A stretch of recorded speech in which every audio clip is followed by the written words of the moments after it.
Now, ladies and gentlemen, we have two surprises that await for you in this session. In a few moments, we're going to be talking about what would happen if there wasn't any cooperation between Europe. But first of all, obviously, you all know better than me that fighting climate change all over Europe and the world, when the youth of the world gathers together to put words into action, that obviously makes major headlines. It's what we were talking about in the panel, that if you want to interest people, you interest people with people. That's why everybody's interested in Greta Thunberg. So thousands of young people have been on the streets, as you know, hundreds of thousands, millions, demonstrating and striking on the emergency of the climate crisis and protesting against government's insufficient action. Created in 2019 after the Greta Thunberg call for action, one of the strongest voices in the school strikes and street demonstrations is Youth4Climate, a group active throughout the world of young people who declare themselves as concerned, in love, and willing to fight to preserve the stability of our climate for a better life. So, as I said earlier on, as one of the surprises, we're delighted to have from Namur, Belgium. He's going to tell us what he thinks about everything we've been talking about today. Augustin Bolu. Merci de l'accueillir, Augustin. Voilà. Do you hear me? Yeah, right. Well, dear all of you, thanks for having me today. As I said this morning, I'm Bolu Augustin, I'm from Belgium, and I got a chance to represent Youth4Climate here in Athens today. As you know, it has been for nearly 10 months, young people go striking down the streets in the whole world. 10 months. 10 months ago, we skipped school for the very first time ever in history to claim the climate, to claim for a better future. 10 months, but what has changed since then? Actually, nearly nothing. The speeches of Greta Thunberg are known in the entire world, every single politician. Each of you, each of us have heard one of her speech.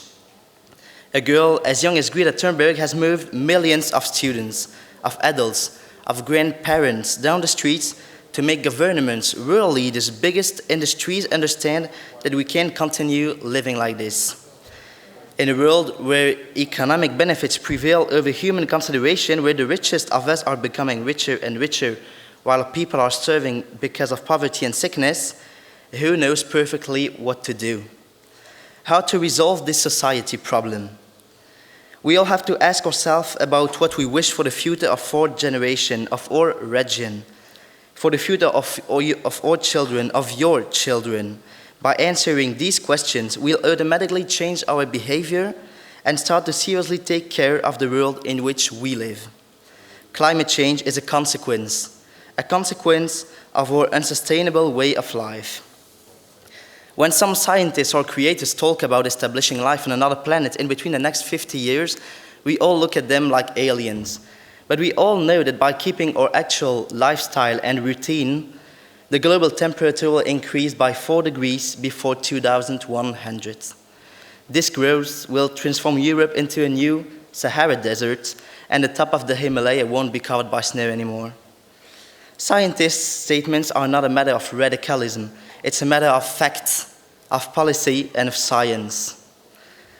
Coca-Cola is known in the entire world, but who does know that by drinking a simple can of Coke, we deny a Mexican of 2 liters of drinkable water? This is because of international industries like Coca-Cola are taking all the natural resources we still have, water in this case.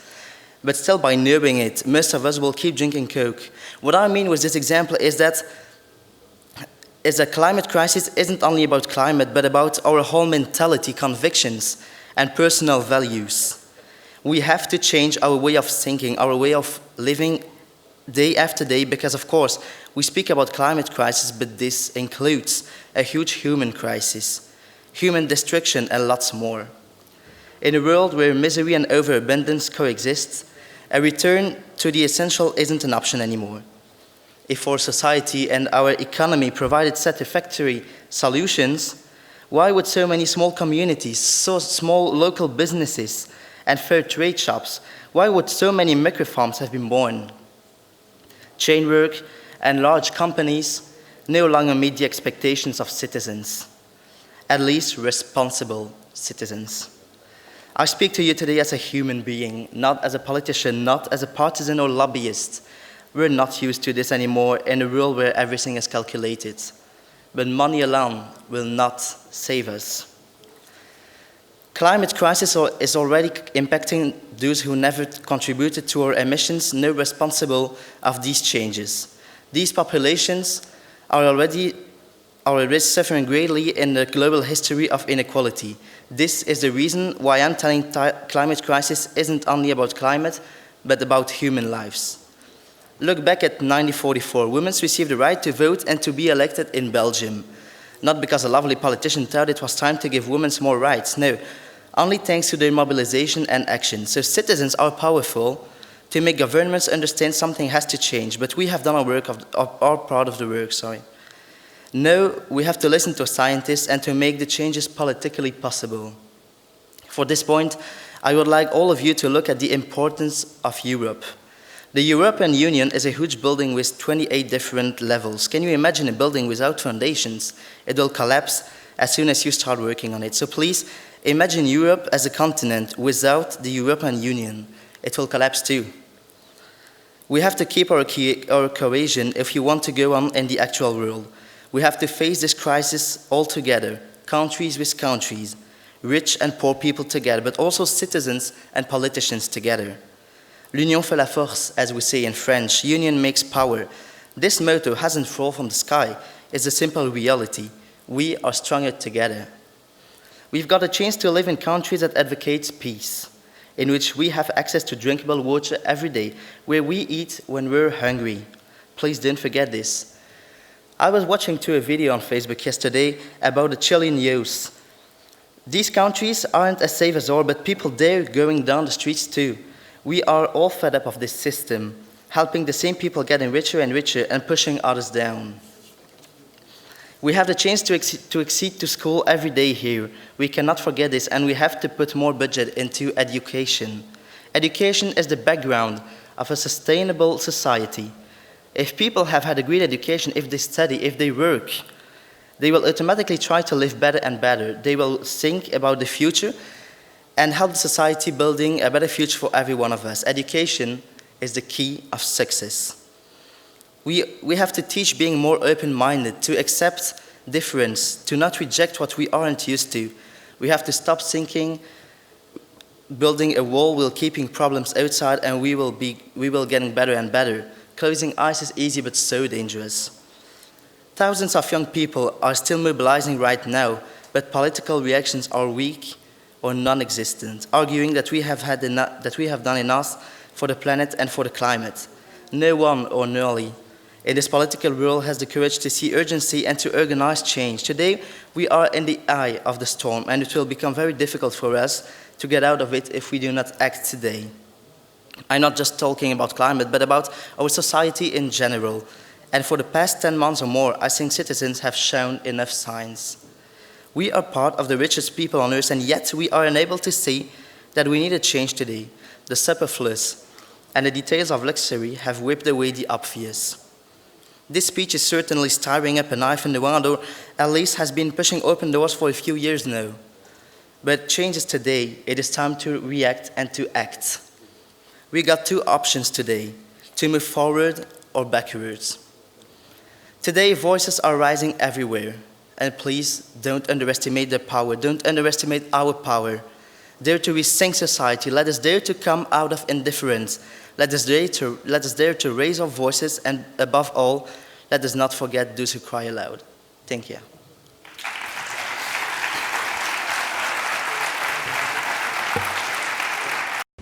Hello everybody, I am Adelaide Charlier from Youth4Climate Belgium.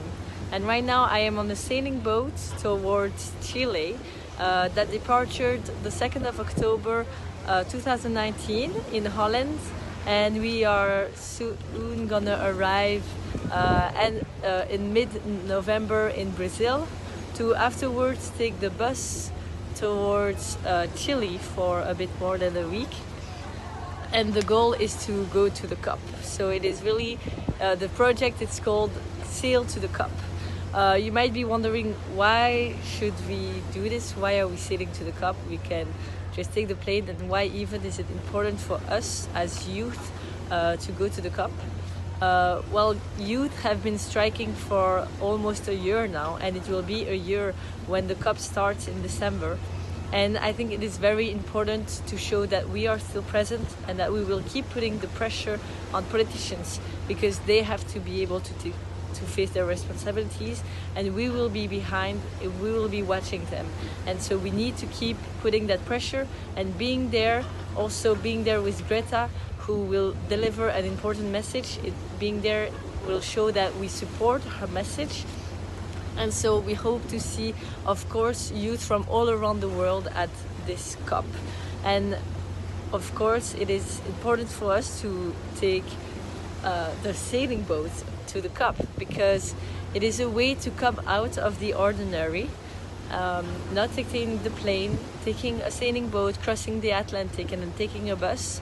And then people are questioning, well, why are you doing this? And then we just hope that thanks to the attention that got the sailing boats, we can afterwards have debates on how today's society is moving and how we are transporting ourselves and how it is destroying our planet. The fact that the numbers of planes in the sky will double in the next 10 years, it is really a question that we are asking us. Is this the path that we want to take? Is it the path that we should be taking when we realize that our Earth is burning because of this emitting of CO2? So it is a lot of questions that we should be asking. And on this sailing boat, we are not alone. I mean, I am not alone. I am here with also 2 other Youth4Climate from Belgium. So we are sending this whole, like 3 youth from Belgium across the world to go to the COP. And of course, there are many others. We are 42 on this boat.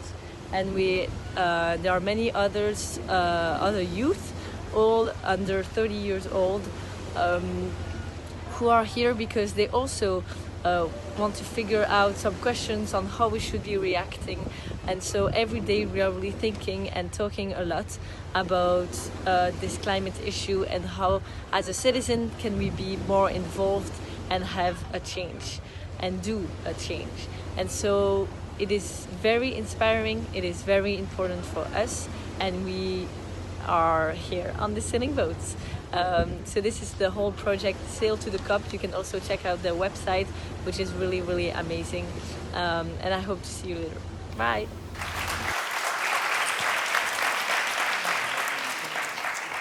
Well, so this was Adelaide Charlier. I think you know her. This is one of the co-leaders of the movement too. She's now on the boat with 34 other students from Belgium, France, Germany, and Holland. They're sailing to the COP, as she said in the video. They know about crossing the Atlantic. And yeah, they started on 2nd of October. They arrive mid-November, I think, and then they will cross Amazonia and then go to the COP with Greta Thunberg. So I think it is a green message to deliver to, that the youth is ready to make some changes in our life to continue living like this long. Thank you.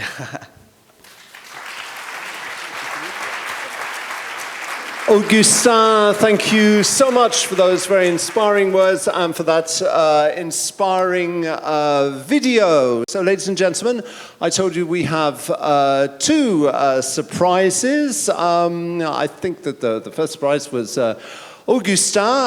The second surprise is, what would it be like if Europe did not exist? This will be the question at the core. I think we can come and remove the chairs now. This is the question at the core of the performance by the experimental group Teatro Ebasko. We're about to see in a few seconds a few words about this performance. The performance is an extract of the show Cosmos. It traces the birth of Europe and the consequent organization in the community up to the present day, and it will highlight the rights and facilities that the international community has allowed us to obtain and develop. We're very delighted to have this theatre group who've come all the way from Bologna in Italy to consider this question as a British person who's losing his European identity. Well, actually not, because I've become French in the meantime, so I'm keeping it. But it's a question which really strikes people. What would happen all of a sudden if Europe doesn't exist? A lot of British people have had their Europeanness taken away from them against their will. As we were talking about Brexit with Christian before, it's always good to remind people that almost half of British people voted to stay in Europe, and now even more than half, I think, would vote to stay if they could have another choice. Anyway, I was asked to talk so that we can clear the stage. I think we're all ready. I think that Sophie is going to come up with her clapperboard for the very last time. A big round of applause for Sophie. Not yet. Come, Sophie, come here. I think that our technicians are taking away the final elements because we have to have an absolutely empty stage to perform One Day Without Europe. There we are. We're even cleaning up the floor, apparently. There we are. Elena. Yes. Of course. Afterwards, we will have the awards ceremony. So please stay for that. There we are. Is the floor clean? Paolo is cleaning the floor. Big round of applause for Helena and Paolo, who've organized all this. There we are. So not only are they going to perform A Day Without Europe, but A Day Without Any Dirt on the floor. So are we ready? Yes, it's good or not? We have to wait for the floor to dry. Okay, do you want me to tell you some more anecdotes about... Huh? Right, okay.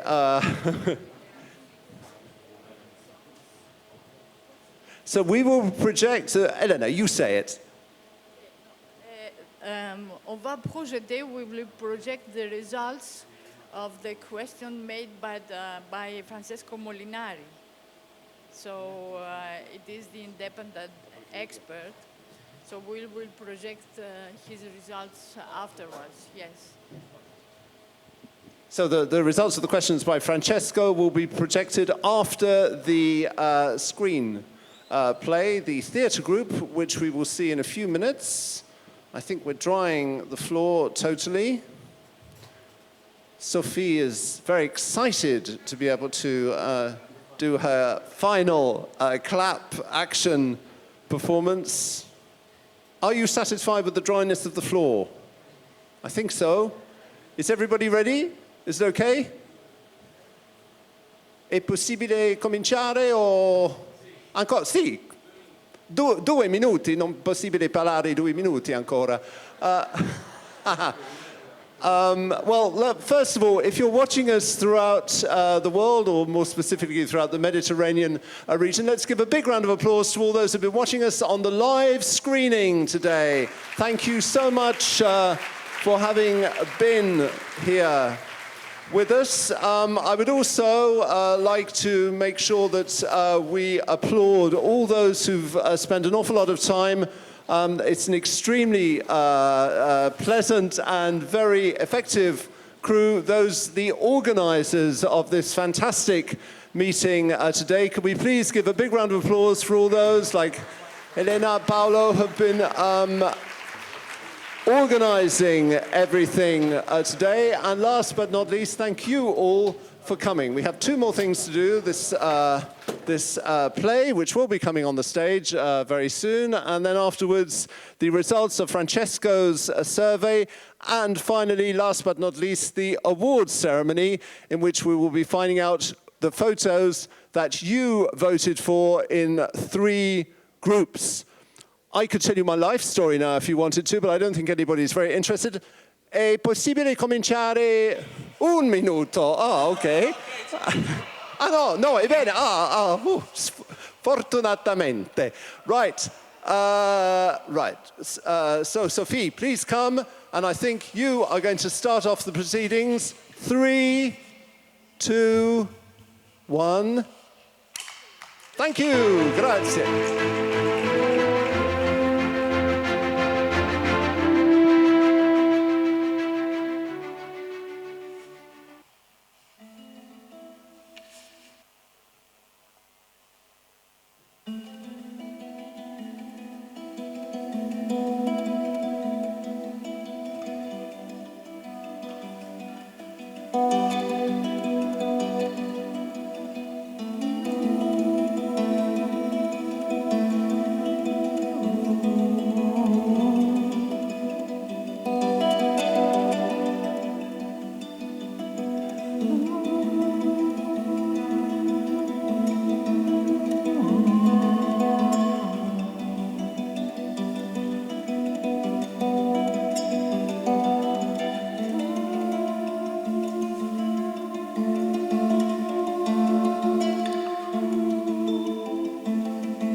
Agent, son of Libya and Poseidon, left Egypt to settle in the land of Ghana, Palestine, and there he married Telfassa.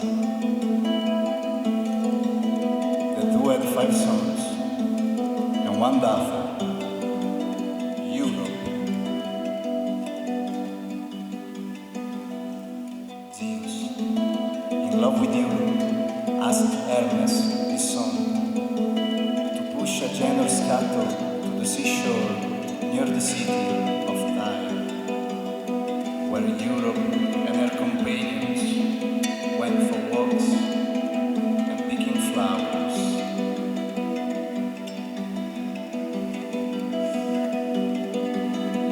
Under the gaze of a snow-white bull with a rose young and 2 small arms like gems, Zeus seduced Europe, which struck by its fury and meekness, began to play with him, putting flowers in his mouth and garlands on his arms. Finally, she mounted him and let him lead her to the seashore.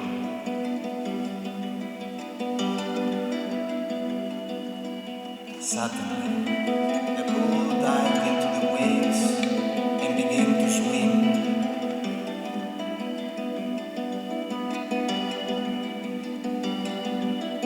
Europe, dismayed, turned to look at him raising the distant shore. With her right hand, she kept the bull's arm. With her left hand, a basket full of flowers.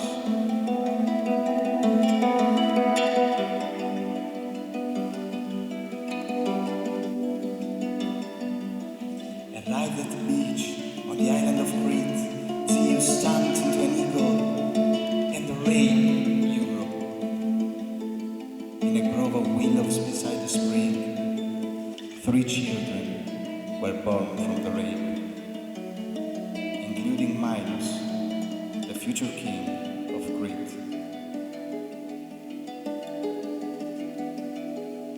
Agenor sent his son in search of their sister Europe, kidnapped by the Greek god.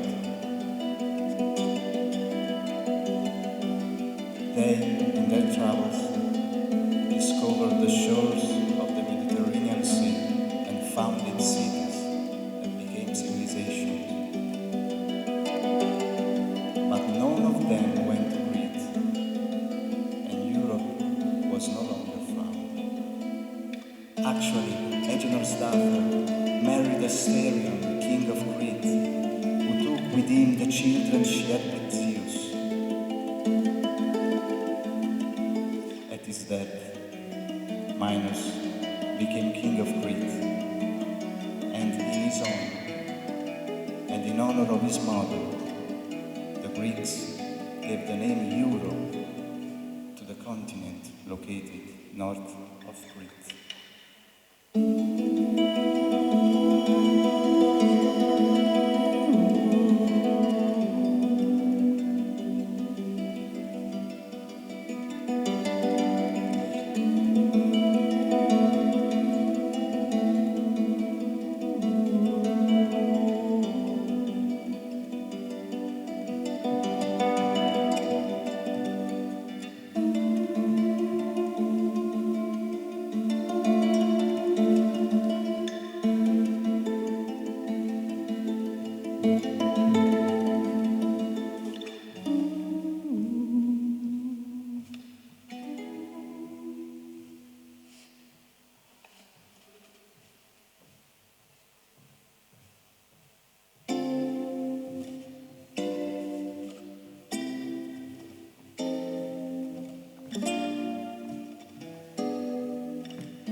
Imagine that I am a god,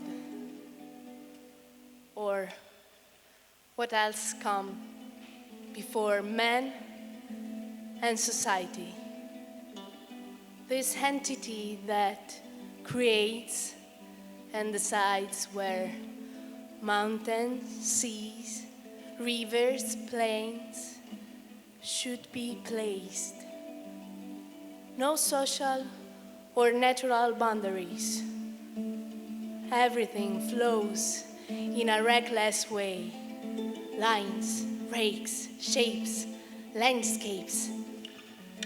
And then the man comes and began to name things. Your name is flower, while yours, night, and yours, earth. Nice invention, languages.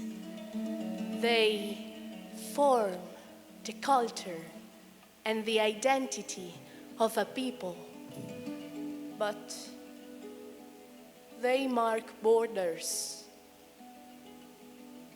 What is European identity? And where is Europe? Perhaps lost in the sea, wrecked on Cretan or Sicilian coasts on the back of a bull. What a bull is doing in the sea. But then, can anyone do what he or she wants? But do you think Europe must exist? There are so many states, but they don't know each other, like separate brothers or sisters. So, let's play to move them. I take Austria and I put it here. Why don't we move northern countries in southern region? Ireland, Greece, go! Poland and Portugal. So everyone living in someone else's country can understand how other people live, like actors do. Yes, but you can't destroy everything. The European Union is like a mother. It was born to take care of us. And you can put your arm in place of your head. Otherwise, nothing works anymore. So how do you do it? Well, we take care of it. Do you know how many advantages we already have? Do you know how many achievements over the years, thanks to cooperation among peoples, the single market, and the harmony among economies? Free movement of people, goods, capitals, and services. Monetary and banking union. Human rights and their protection in all EU countries. The foundation of a lasting peace. The EU is the fruit of the worst conflicts in history. Don't forget. And without cooperation, an European Union which protects large and small states, it would return to trespassing into each other. Peace among peoples first passes through peace among economies.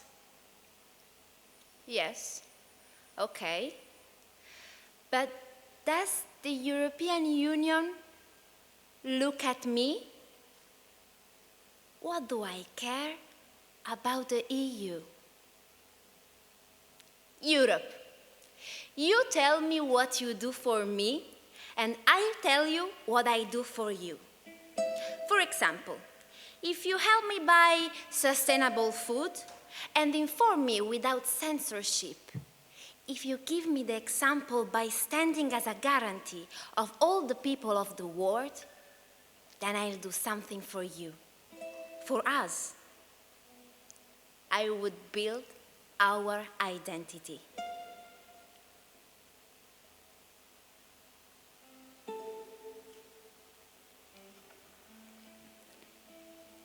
So,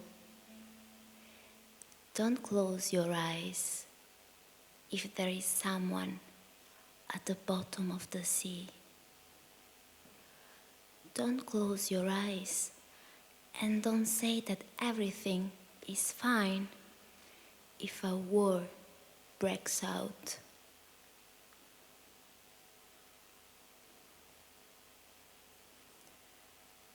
Do you know a European lullaby? If you whisper it to me, then I will sing it for you.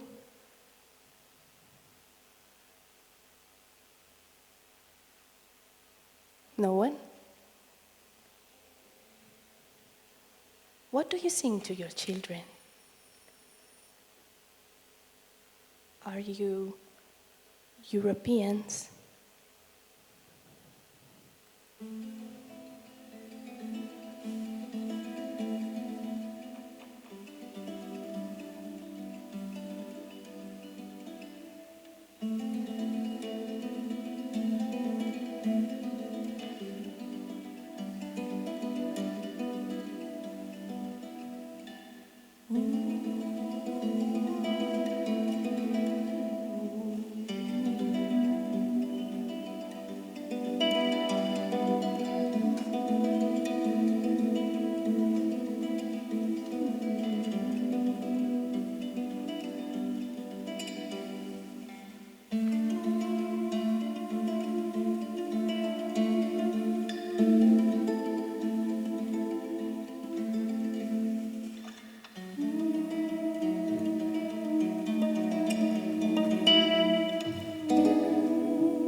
So, ladies and gentlemen, that was an artistic performance. Once again, the Teatro Ebasko from Bologna in Italy.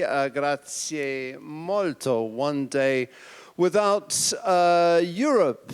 We have two more highlights of the day. First of all, Francesco Molinari, the results of his survey. I think we have some slides. Francesco is in the room. Is Francesco with us yes, Francesco, please come on the stage so that you can present the results of your survey.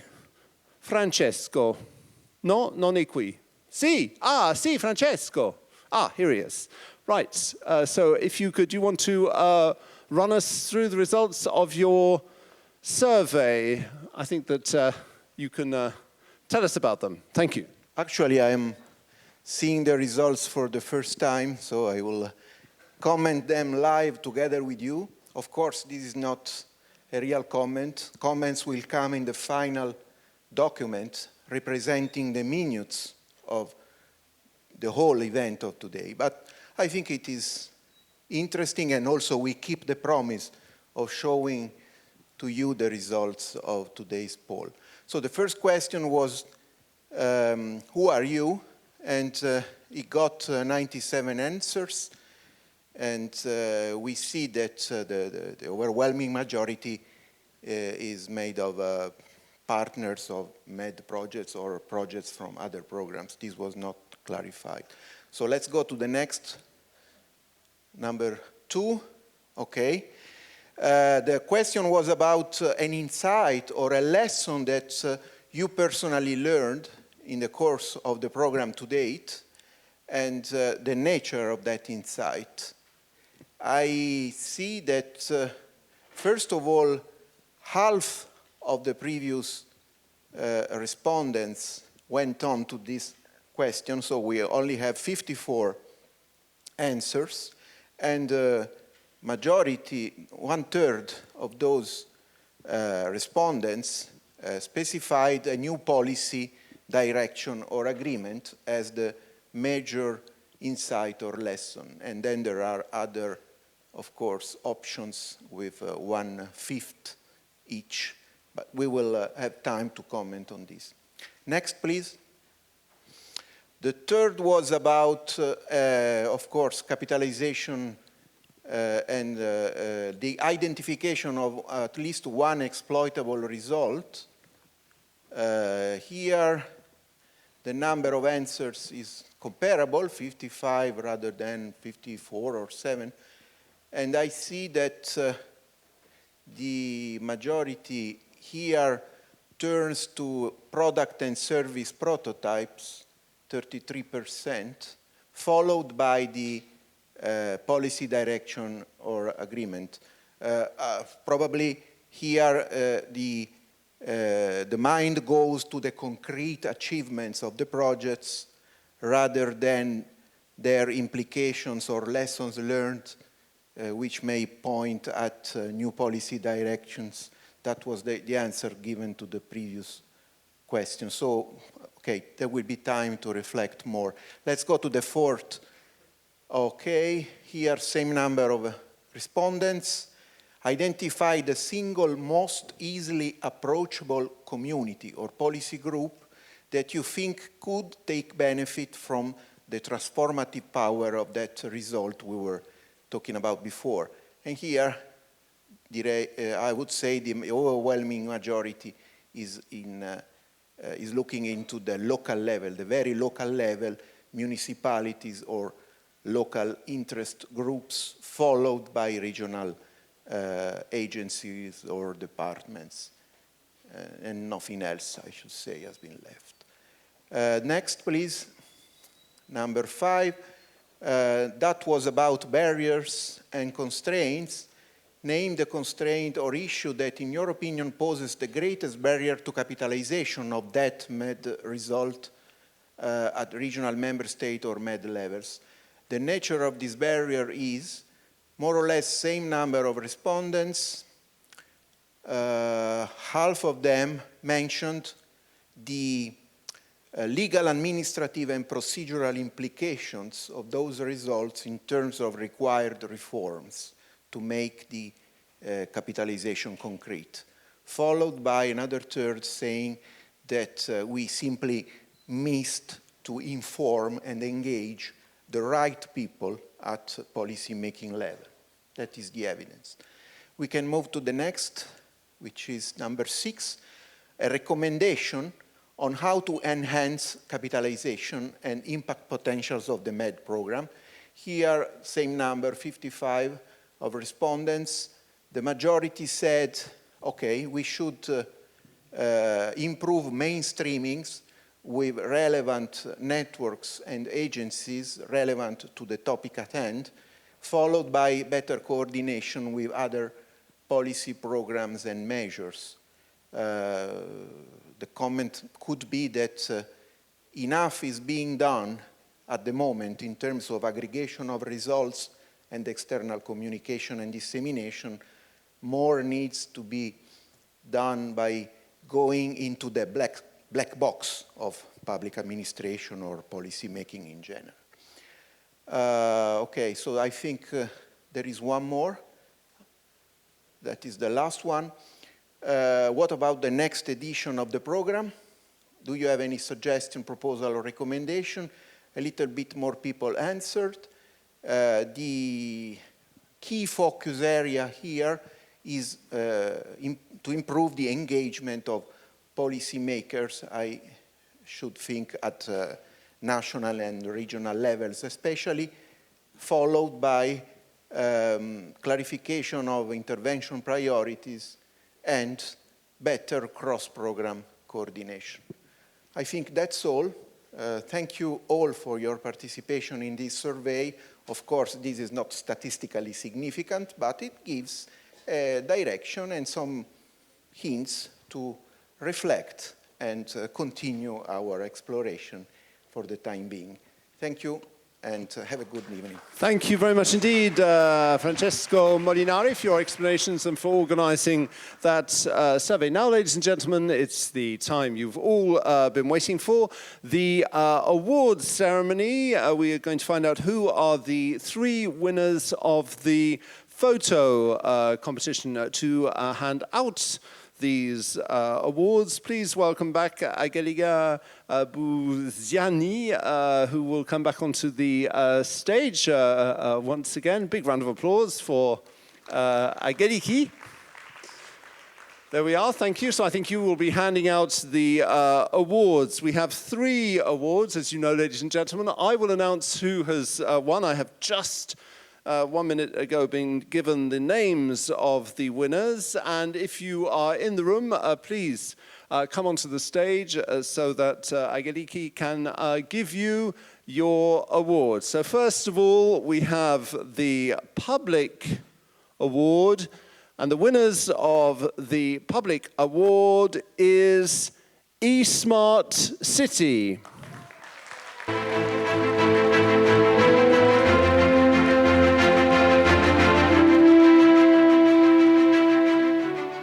I don't know if we have somebody, various people moving around in the audience. Do we have, are you here? Yes, they say yes. Is it you? Yes, you're here. Please, quickly onto the stage. You're awaited so that we can give you your award. And for eSmart City was the public's choice. And there we are. Please come into the center of the stage. I'm sure our photographer would appreciate that more. Ageliki will hand you the award. There we are. First of all, photograph with the award. Smiles. Applause. And one sentence. Tell us about eSmart City. eSmart City is a project that deals with smart cities and tries to improve innovation ecosystems in cities. This is the main goal, focusing mainly on energy efficiency and smart lighting, smart city lighting as pilot testing interventions. So thank you for the award. And you are Thanasios Kalogeras. Yes. Thank you. Thank you. Yes, stay with us because we have to have a photograph of everybody. Right. But go back a bit so that we have to have a photograph with all 3 at the end. Right, second award is the Social Media Award, and the winner is Maestrale.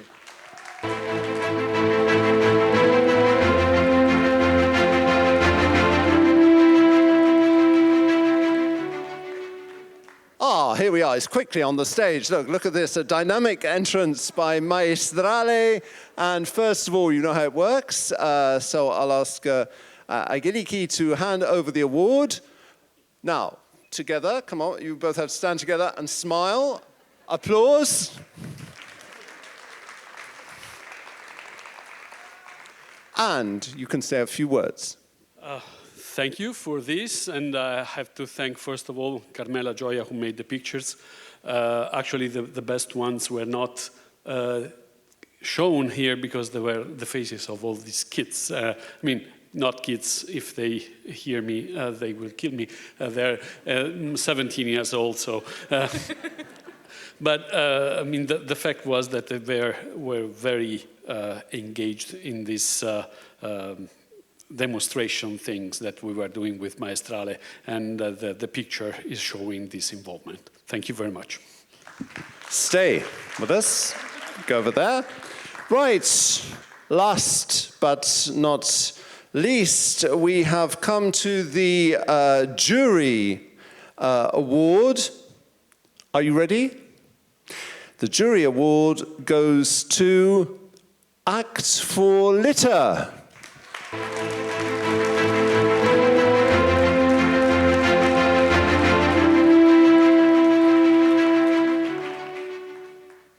Don't tell me that they're not here. There must be. Shall we do it again? Is there anybody here from Act for Litter?